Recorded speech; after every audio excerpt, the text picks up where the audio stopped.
নমস্কাৰ সকলোকে পুনৰ এটা ভিডিঅ'লৈ স্বাগতম জনাইছোঁ। আজিৰ ভিডিঅ'টোৰ টপিক হৈছে অম্ল, ক্ষাৰক আৰু লৱণ, এচিডছ, বেচেছ এণ্ড চল্টছ। এইটো এটা টপিক হয়, এচিডছ, বেচেছ এণ্ড চল্ট, চিলেবাছত আছে, ছায়েন্সৰ এটা গুৰুত্বপূৰ্ণ টপিক। ইয়াৰ পৰা এটা কুৱেশ্যন অহা দেখা গৈছে।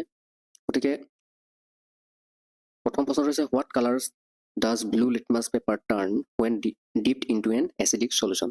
এটা আম্লিক দ্ৰব্যত ডুবাই দিলে নীলা লিটমাছ কাগজ কি হয়? তাৰমানে আম্লিক দ্ৰব্য মানে কি এচিড, এচিডে নীলা লিটমাছ কাগজ কিহলৈ ৰূপান্তৰিত কৰে? ইয়াৰ শুদ্ধ উত্তৰটো হ'ব অপশ্যন চি, টাৰ্ণছ ৰেড, ৰঙা হয়। Next question, which of the following is a completely natural chemical indicator found in almost every kitchen? তলৰ কোনটো প্ৰায় সকলো পাকঘৰতে পোৱা এক সম্পূৰ্ণ প্ৰাকৃতিক ৰাসায়নিক সূচক? ইয়াৰ শুদ্ধ উত্তৰটো হ'ব অপশ্যন চি, টাৰ্মাৰিক, হালধি। Next question, question number 3, the pH scale ranges from. pH স্কেলৰ মানৰ পৰিসৰ ক'ৰ পৰা ক'লৈ থাকে? এই কুৱেশ্যনটো আগতে আহি গৈছে। কিন্তু pH স্কেলৰ মানৰ পৰিসৰ ক'ৰ পৰা ক'লৈ থাকে? pH স্কেল মানে এনেকুৱা এটা স্কেল য'ত মানে দিয়া থাকে যে কিমান হ'লে মানে এচিড হয়, কিমান হ'লে বেছিক হয়, ক্ষাৰ কিমান হ'লে হয়। তাৰমানে নিউট্ৰেলত আমাৰ কি থাকে? 7 থাকে, এইফালে 0 থাকিব, এইফালে 14 থাকিব। ঠিক আছে, গতিকে ইয়াৰ শুদ্ধ উত্তৰটো কি হ'ব? ইয়াৰ শুদ্ধ উত্তৰটো হ'ব অপশ্যন বি, 0 to 14। আৰু এই 7 pH যাৰ থাকিব সেই নিউট্ৰেল, যেনে পানীটো হৈছে এটা নিউট্ৰেল পদাৰ্থ। ঠিক আছে, এই পানীৰ pH হৈছে 7, pH value of water is 7. Next question number 4, which of the following solutions will have a pH value of exactly 7 at room temperature? সেয়া কুৱেশ্যনটো আহিলেই, তলৰ কোনটো দ্ৰব্যৰ pHৰ মান সাধাৰণ উষ্ণতাত ঠিক 7 হ'ব? তো ইয়াৰ শুদ্ধ উত্তৰটো কি হ'ব? ইয়াৰ শুদ্ধ উত্তৰটো হ'ব অপশ্যন চি, পিয়'ৰ ডিষ্টিল্ড ৱাটাৰ, বিশুদ্ধ পানী হ'ব লাগিব। যি টি পানী, হাৰ্ড ৱাটাৰ, কিবা কিবি এনেকুৱা পানী হ'লে নহ'ব। ঠিক আছে, হাৰ্ড ৱাটাৰ, ছফ্ট ৱাটাৰ, বিশুদ্ধ পানীত পানী, এইবিলাক বিভিন্ন ধৰণৰ পানী টাইপছ আছে নহয়। গতিকে বিশুদ্ধ পানীত পানী হ'লেহে এইটো pH ভেলুটো 7 হ'ব একজেক্টলি। ঠিক আছে, question number 5, what products R always form in an acid বেছ নিউট্ৰেলাইজেশ্যন ৰিয়েকশ্যন? এটা এচিড ক্ষাৰক প্ৰশমন বিক্ৰিয়াত সদায় কি পদাৰ্থ উৎপন্ন হয়? এচিড আৰু বেছ, ক্ষাৰ আৰু টেঙা যেতিয়া একেলগে ৰিয়েকশ্যন কৰি দিয়া হয় তেতিয়াতো ক্ষতিয়ে হয় ন, ক্ষাৰে টেঙাই কৰে ক্ষতি বুলি আমি আগতে পাইছিলোঁ যে এচিড এণ্ড বেছ। ঠিক আছে, যেতিয়া ৰিয়েকশ্যন কৰা হয় তেতিয়াহ'লে কি হ'ব? ইয়াৰ শুদ্ধ উত্তৰটো হ'ব option B, salt and water, ক্ষাৰ, লৱণ আৰু পানী উৎপন্ন হয়। ঠিক আছে, next, which acid is present inside the human stomach to aid in the digestion of food? আহাৰ পৰিপাক বা হজম কৰাত সহায় কৰিবলৈ মানুহৰ পাকস্থলীত কোনটো এচিড থাকে? ইয়াৰ শুদ্ধ উত্তৰটো হ'ব option C, hydrochloric acid. Next question, what colour does the synthetic indicator of phenolphthalein turn in a basic solution like soap water? চাবোন পানীৰ দৰে এটা ক্ষাৰকীয় দ্ৰব্যত সাংশ্লেষিক সূচক ফেনলফথেনিল দিলে কি ৰঙলৈ সলনি হয়? ইয়াৰ শুদ্ধ উত্তৰটো হ'ব অপশ্যন বি, ডিপ পিংক, গাঢ় গুলপীয়া ৰঙলৈ পৰিৱৰ্তন হ'ব। Next question number 8, tomato contains which organic acid naturally? বিলাহীত প্ৰাকৃতিকভাৱে কোনটো অৰ্গেনিক এচিড পোৱা যায়? বিলাহীত থকা এচিডবিধৰ নাম কি? এইটো কুৱেশ্যন ইম্পৰ্টেণ্ট হয়। বিলাহীত থকা অৰ্গেনিক এচিডটো হৈছে option C, oxalic acid. Next question number 9, substances that have a bitter taste and feel soapy to the touch are defined as? সোৱাদত তিতা আৰু স্পৰ্শ কৰিলে চাবোনৰ দৰে পিছল হোৱা পদাৰ্থবোৰক কি বোলা হয়? তো এইটো কি হ'ব? অপশ্যনটো হ'ব বেছ, ক্ষাৰ হয়। আমাৰ ক্ষাৰ খালে কেনেকুৱা লাগে? পিছল লাগেনে?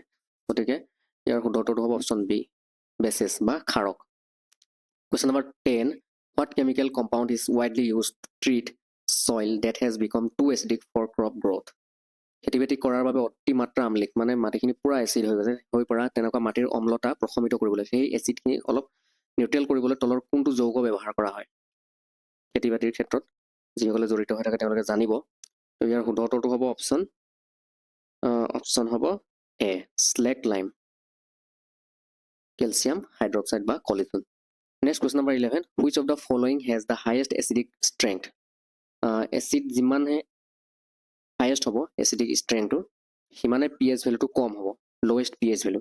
pHৰ মান যদি আটাইতকৈ কম হয় তেতিয়াহ'লে আমলিক ধৰ্ম, মানে এচিডিটিটো বেছি হ'ব।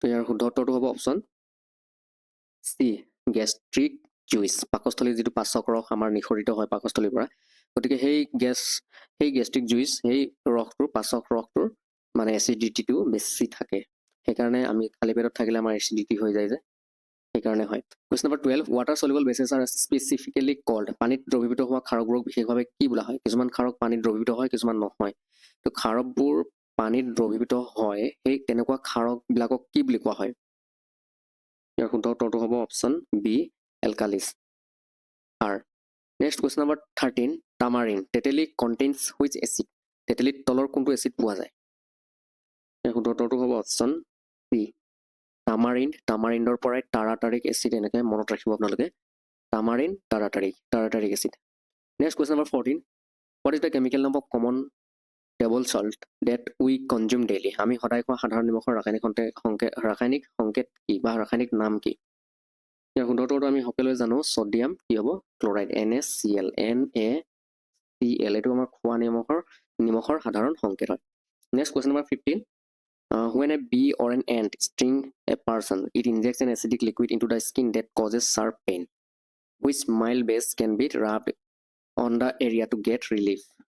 কি কৈছে মৌমাখি বা পৰুৱাই কামুৰিলে ছালৰ ভিতৰত এটা আমলিক জুলীয়া পদাৰ্থ সোমাই দিয়ে তাৰ বাবে তীব্ৰ বিষ হয় মৌমাখিয়ে কামুৰিলে আমাকতো খুব বিষ হয় তো তাৰ কাৰণটো হৈছে এটা আমলিক জুলীয়া পদাৰ্থ তেওঁলোকে শুঙৰ জৰিয়তে আমাৰ ছালত সোমাই দিয়ে গতিকে ইয়াৰ পৰা উপশম পাবলৈ তলৰ কোনটো মৃদু ক্ষাৰক আমি ঘঁহিলে মানে আমি উপশম পাম আমি মানে আৰাম পাম ইয়াৰ শুদ্ধ উত্তৰটো কি হ'ব অপশ্যন বি বেকিং ছ'ডাৰ প্ৰলেপ যদি সানি দিওঁ তেতিয়া অলপ যদি বেকিং ছ'ডা লগাই দিওঁ তেতিয়া সেই ঠাইডোখৰ অকণমান আমাৰ খহাটো কমিব আৰু আমি আৰামো পাম question number 16 rain water is considered as acid rain when its pH value drops below বৰষুণ পানী তাৰ এটা pH ভেলু থাকে সেই pHৰ মান কিমানতকৈ কম হ'লে তাক এচিড ৰেইন বুলি কোৱা হয় আজিকালি খুব এচিড ৰেইন হৈছে বৰষুণৰ বাবে গতিকে pHৰ ভেলুটো কিমান হ'ব লাগিব তেনেকুৱা বৰষুণৰ পানীৰ ইয়াৰ শুদ্ধ উত্তৰটো হ'ব অপশ্যন চি 5.6ৰ তললৈ যদি pH নামি যায় তেতিয়াহ'লে সেই বৰষুণটো এচিড বৰষুণ হ'ব আৰু এই বৰষুণে কি হয় ঘৰৰ ছালবিলাক বা এতিয়া আমাৰ তাজমহলটো তেনেকৈ ক্ষয় গৈছে বুলি পোৱা গৈছে pHৰ ভেলু কম এচিড ৰেইনৰ ফলত এচিড ৰেইন অম্ল বৃষ্টি বুলি কোৱা হয় next question number 17 litmus solution is a natural dye extracted from which group of plants litmus দ্ৰব্য তলৰ কোনটো উদ্ভিদ গোটৰ পৰা আহৰণ কৰা এক প্ৰাকৃতিক ৰঞ্জক পদাৰ্থ লিটমাছ গ্ৰুপটো লিটমাছ সলিউশ্যনটো ক'ৰ পৰা হয় লিটমাছ ইয়াৰ শুদ্ধ উত্তৰটো হ'ব অপশ্যন বি লাইকেন নামৰ গ্ৰুপটোৰ পৰা লাইকেন মানে কি ভেঁকুৰ আৰু শেলাইৰ এটা কম্বিনেশ্যন গতিকে এই লাইকেনৰ পৰাই কি কৰা হয় এই লিটমাছ দ্ৰব্যটো এক্সট্ৰেক্ট কৰা হয় next question number 18 which of the following substances will turn red litmus paper into blue তলৰ কোনটো পদাৰ্থই ৰঙা লিটমাছ কাগজক নীলা ৰঙলৈ পৰিৱৰ্তন কৰিব ৰঙা লিটমাছ কাগজক নীলা ৰঙলৈ পৰিৱৰ্তন কৰিব কোনটো পদাৰ্থ হ'ব লাগিব গতিকে ইয়াৰ শুদ্ধ উত্তৰটো কি হ'ব অপশ্যন চি লাইম ৱাটাৰ চূণ পানী হ'ব লাগিব কাৰণ খাৰক হ'ব লাগিব বস্তুটো কাৰণ ৰঙা লিটমাছ কাগজক নীলালৈ কোনে পৰিৱৰ্তন কৰে খাৰেহে কৰে গতিকে ইয়াত ভিনেগাৰ নেমু ৰস দৈ এইবিলাক চব টেঙা নহয় জানো ভিনেগাৰটো টেঙা থাকে নেমুৰ ৰসটো টেঙা থাকে দৈটো টেঙা থাকে গতিকে ক্ষাৰকীয় টাইপৰ খাৰ টাইপৰ হ'বলৈ কোন আছে চূণৰ পানী আছে গতিকে আমি এনেকৈ অপশ্যনটো আমি উলিয়াব পাৰিলোঁ হয় গতিকে ইয়াৰ শুদ্ধ উত্তৰ হ'ব option C lime water next question number 19 milk of magnesia is chemically known as milk of মেগনেছিয়াৰ ৰাসায়নিক নাম কি এতিয়া মিল্ক অফ মেগনেছিয়া এইটো এবিধ দৰৱ হয় মিল্ক অফ মেগনেছিয়া মানে যিসকলৰ কনষ্টিপেশ্যন বা পায়খানাৰ তেনেকুৱা হেৰি থাকে ভালদৰে নহয় তেওঁলোকক সেই মিল্ক অফ মেগনেছিয়া ঔষধটো দিয়া হয় খাবলৈ গতিকে মিল্ক অফ মেগনেছিয়াৰ ৰাসায়নিক নামটো কি সেই মিল্ক অফ মেগনেছিয়াৰ ৰাসায়নিক নামটো হ'ব option B magnesium hydroxide magnesium hydroxide মানে MgOH2 এই মেগনেছিয়াম হাইড্ৰক্সাইডৰ এইটো এটা ৰাসায়নিক সংকেত হয় গতিকে মেগনেছিয়াম হাইড্ৰক্সাইডৰ মিল্ক অফ মেগনেছিয়া বুলি কোৱা হয় next question number 20 what is the chemical formula of ৱাশ্বিং ছ'ডা কাপোৰ ধোৱা ছ'ডাৰ ৰাসায়নিক সংকেত কি ইয়াৰ শুদ্ধ উত্তৰটো হ'ব option B sodium bicarbonate Na2CO3 ঠিক আছে Na2CO3 ছ'ডিয়াম কাৰ্বনেটৰ কাপোৰ ধোৱা ছ'ডাৰ ৰাসায়নিক সংকেত লগতে ইয়াত সম্পূৰ্ণ হোৱা নাই ৰিয়েকশ্যনটো এই ৰাসায়নিক সংকেতটো লগতে 10টা ৱাটাৰ মলিকুলো থাকিব ইয়াত থাকি গৈছে টাইপ কৰিবলৈ 10টা মলিকুল কিহৰ থাকিব 10টা হেৰি পানীৰ মলিকুলো সোমাই থাকে এই ছ'ডিয়াম বাইকাৰ্বনেটত ঠিক আছে ছ'ডিয়াম বাইকাৰ্বনেট নহয় sodium carbonate next question number 21 olfactory indicators are substances whose ঘানেন্দ্ৰিয় হৈছে যিবিলাক olfactory indicators এইবিলাক হৈছে কিছুমান পদাৰ্থ যাৰ কি থাকে ইয়াৰ শুদ্ধটো কি হ'ব option B odor smell changes in acidic or basic medium আমলিক বা ক্ষাৰকীয় মাধ্যমত গোন্ধ সলনি হয় এইবিলাকৰ next question number 22 to decay starts when the pH of our mouth falls below আমাৰ মুখৰ ভিতৰতো pH ভ্যালু থাকে এই pH ভ্যালুটো কিমানতকৈ কম হলে আমাৰ দাঁতৰ ক্ষয় ৰোগ মানে আমাৰ দাঁতবোৰ খহি কেতিয়াবা ভাঙিও যায় আমাৰ দাঁতবোৰ কেতিয়াবা টুকুৰা টুকুৰকে গুড়াগুড়ি হৈ ওলাই আহে চাবাচোন ভালদৰে গতিকে সেই তেনেকুৱা দাঁতৰ ক্ষয় ৰোগ কেলে হয়নো সেইটো মানে আমাৰ pH আমাৰ মুখৰ ভিতৰত আমাৰ এচিডটো বাঢ়ি যায় সেইকাৰণে মানে আমাৰ দাঁতটোৰ ক্ষয় যায় তো pHৰ ভ্যালু কিমানতকৈ কমি গলে এই ৰোগবিধ হয় আমাৰ তো ইয়াৰ শুদ্ধটো কি হ'ব option B option C 5.5 next question number 23 sodium hydroxide is a strong base because sodium hydroxide বা NaOH এটা তীব্ৰ ক্ষাৰক কাৰণ কি ইয়াৰ শুদ্ধটো হ'ব option B it completely ionizes in water to give a high concentration of OH negative ions ই পানীত সম্পূৰ্ণৰূপে আয়নিত হৈ অধিক পৰিমাণৰ OH negative ion ৰিলিজ কৰে যাৰ এই OH negative আয়নটো বেছি থাকে সেই পদাৰ্থটো বহুত বেছিয়ে ক্ষাৰক হয় বহুত বেছি হাৰ্ড বেছ হয় তাৰমানে ক্ষাৰকীয় বেছি তীব্ৰ হয় তাৰমানে OH যোনে ৰিলিজ কৰে পানীত কি থাকে হাইড্ৰজেন থাকে আৰু OH দুটা বস্তু থাকে H+ আৰু OH নেগেটিভ আয়ন থাকে পানীত দুটা বৰাবৰ থাকে কাৰণে এইটো পানীটো নিউট্ৰেল হৈ থাকে কিন্তু OH নেগেটিভটো যেতিয়া বাঢ়ি যাব এই OH নেগেটিভ এই ইন্ডিকেটৰটো যেতিয়া বাঢ়ি যাব তেতিয়া হলে এইটো ক্ষাৰ হৈ যাব আৰু হেইটোৱে হৈছে অধিক পৰিমাণৰ OH আয়ন মুক্ত কৰে সেইবাবে সোডিয়াম হাইড্ৰক্সাইডটো এটা তীব্ৰ ক্ষাৰক আৰু H+ টো যদি বেছি বাঢ়ি থাকে H+ তেতিয়া হৈ যায় কি হয় হেতু বস্তুটো হে সলিউশনটো এসিড হৈ যায় H+ যদি বেছিকে বাঢ়ি থাকে next question number 24 copper vessels develop a green coating when exposed to moist air for a long time this green coating is basic in nature or consist of তামৰ পাত্ৰত বহুত দিন উখোৱা বায়ুত পেলাই থৈ দিলে তাৰ ওপৰত এটা হেউজিয়া সামনি পৰে এই অনুপাকতে আগৰ ভিডিও বিলাকত আমি কি পাইছিলো কপাৰ কি হয় হেউজিয়া সামনি পৰে পাইছিলো নে মনত পৰিছে এটা হেউজিয়া সামনি কেলে পৰে এই ক্ষাৰকীয় হেউজিয়া সামনিডাল কিহৰ সংমিশ্ৰণ হয় একচুয়ালি তো ইয়াৰ শুদ্ধ উত্তৰটো হ'ব ইয়াৰ শুদ্ধ উত্তৰটো হ'ব option B copper carbonate CuCO3 basic copper কাৰ্বনেটৰ এটো এটা তৰফ হয় যেটো তাৰ ওপৰত হেউজিয়া সামনিটো পৰি যায় next question number 25 which of the following salts is acidic in nature because it is formed by a strong acid and a weak base তলৰ কোনটো লবণ প্ৰাকৃতিকভাৱে আমলিক আৰু কাৰণ ই এটা তীব্ৰ এসিড আৰু মৃদু ক্ষাৰকৰ মাজত হোৱা বিক্ৰিয়াৰ ফলত উৎপন্ন হয় তো প্ৰাকৃতিকগতভাৱে আমলিক মানে হি নেচাৰেলি হে বস্তুটো কি হয় এসিডিক হয় কোনটো লবণ কাৰণ ই তীব্ৰ এসিড আৰু এটা মৃদু ক্ষাৰকৰ মাজত হোৱা বিক্ৰিয়াৰ ফলত উৎপন্ন হৈছে বস্তুটো হে এসিডটো এটা তীব্ৰ এসিড বহুত ষ্ট্ৰং এসিড আৰু এটা মৃদু মানে এটা সফট ক্ষাৰকৰ মাজত ৰিঅ্যাকশন হৈ পেলাই হে সৃষ্টি হৈছে তো এটা প্ৰাকৃতিক লবণ কোনটো হৈছে ইয়াৰ শুদ্ধ উত্তৰটো কি হ'ব অপচন এ এলুমিনিয়াম ক্লোৰাইড NH4CH NH4Cl ঠিক আছে ইয়াৰ শুদ্ধ উত্তৰ হ'ব অপচন এ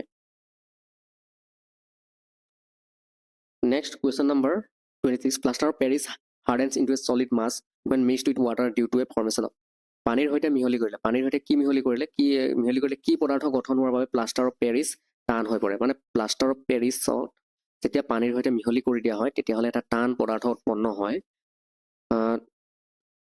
গতিকে তাত কি মিহলা কৰা হয় পানীৰ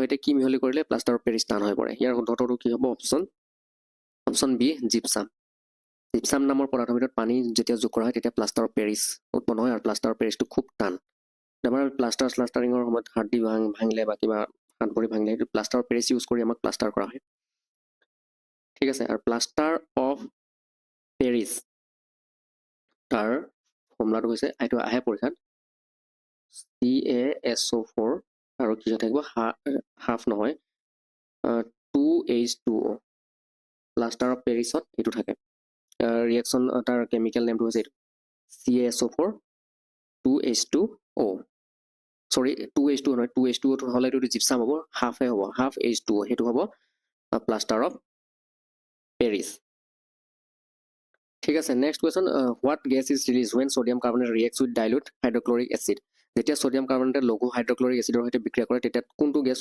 নিৰ্গত হয় সোডিয়াম কাৰ্বনেট আৰু লঘু হাইড্ৰক্লৰিক এসিড লঘু মানে তাত সেই হাইড্ৰক্লৰিক এচিডত অলপ পানী চানি মিক্স কৰি মানে তাক পাতল কৰি দিয়া হৈছে সেই হাইড্ৰক্লৰিক এচিড, সেইকাৰণে লঘু বুলি কোৱা হয়। ছডিয়াম হাইড্ৰকাৰ্বনেট যেতিয়া লঘু এচিডৰ সৈতে বিক্ৰিয়া কৰে তেতিয়া কোনটো গেছ নিৰ্গত হয়? ছডিয়াম কাৰ্বনেট আৰু লঘু হাইড্ৰক্লৰিক এচিড। ইয়াৰ শুদ্ধ উত্তৰটো হ'ব অপশ্যন বি, কাৰ্বন ডাই অক্সাইড গেছ উৎপন্ন হয়। Next question number 28. Which of the following is an organic acid found naturally in citrus fruits like lemon, oranges? Citrus বুলি ক'লে লেমন, অৰেঞ্জ এইবিলাকে থাকিব। নেমু আৰু সুমথিৰাৰ দৰে টেঙা পোৱাৰ ফলত জৈৱিক এচিডবিধ কোনটো হয়? নেমু আৰু সুমথিৰাৰ তেনেকুৱা টেঙা ফলবিলাকত কোনবিধ এচিড থাকে? চাইট্ৰাছ ফ্ৰুট বুলি কৈছে, গতিকে ইয়াত চাইট্ৰিক এচিড হ'ব। ইয়াৰ শুদ্ধ উত্তৰ হ'ব option B, citric acid. Option B শুদ্ধ উত্তৰ। Next question number 29. What is the pH value of a basic solution? এটা ক্ষাৰকীয় দ্ৰব্যৰ pH মান কিমান হয়? যোনটো বেছিক খাৰ টাইপৰ দ্ৰব্যবিলাক তাৰ pH ভেলু কিমান হ'ব লাগিব? ইয়াৰ শুদ্ধ উত্তৰ হ'ব অপশ্যন চি, গ্ৰেটাৰ দেন 7। 7টো হৈছে নিউট্ৰেল পইণ্ট। 7তকৈ তল হ'লে কি হ'ব? এচিড হ'ব। আৰু 7তকৈ যদি বেছি হৈ যায় তেতিয়াহ'লে কি হৈ যাব? বেছ, খাৰ হৈ যাব। গতিকে 7তকৈ বেছি হ'লে, গতিকে অপশ্যন চি শুদ্ধ উত্তৰ, 7তকৈ বেছি। Next question number 30. Bleaching powder CaOCl2 এইটো হৈছে bleaching powder. Bleaching powder is widely used in water treatment plants because it releases which disinfectant agent. পানী শোধন কৰা প্ৰকল্পত, পানী যেতিয়া ফিল্টাৰ কৰা হয় এই প্ৰকল্পবিলাকত ব্লিচিং পাউডাৰ বহুলভাৱে ব্যৱহাৰ কৰা হয়, কাৰণ ই কোনটো বীজাণুনাশক উপাদান মুক্ত কৰে? ইয়াৰ শুদ্ধ উত্তৰটো হ'ব অপশ্যন চি, ক্লৰিন। মানে পানীত ক্লৰিন ৰিলিজ কৰে, ক্লৰিনযুক্ত পানী আমি খাই আছোঁ তাৰমানে। গতিকে এইখিনি আছিলে 30টা কুৱেশ্যন। আশা কৰোঁ এই কুৱেশ্যনবোৰে আপোনালোকক উপকৃত কৰিব, আৰু বিজ্ঞানৰ আৰু অন্যান্য টপিক্সৰ কুৱেশ্যনবোৰ আহি থাকিব পৰৱৰ্তী পৰ্যায়ৰ ভিডিঅ'বিলাকত। গতিকে সকলোৱে ভিডিঅ'বিলাক চাই থাকিব, আৰু ভিডিঅ'বিলাকৰ শেষত আপোনালোকে ভিডিঅ'টো চাই যদি উপকৃত হয় তেতিয়াহ'লে ভিডিঅ'ৰ যদি অপশ্যন আহে হাইপ অপশ্যনটো হাইপ কৰিবলৈ নাপাহৰিব। আৰু এনেদৰে ভিডিঅ'বিলাক পাই থাকিবলৈ চেনেলটো ছাবস্ক্ৰাইব কৰি ল'ব। যিসকলে নতুনকৈ আহিছে তেওঁলোকেতো ছাবস্ক্ৰাইব কৰিয়ে ল'ব। ঠিক আছে, আজিলৈ ইমানেই ৰাখিছোঁ। Thank U.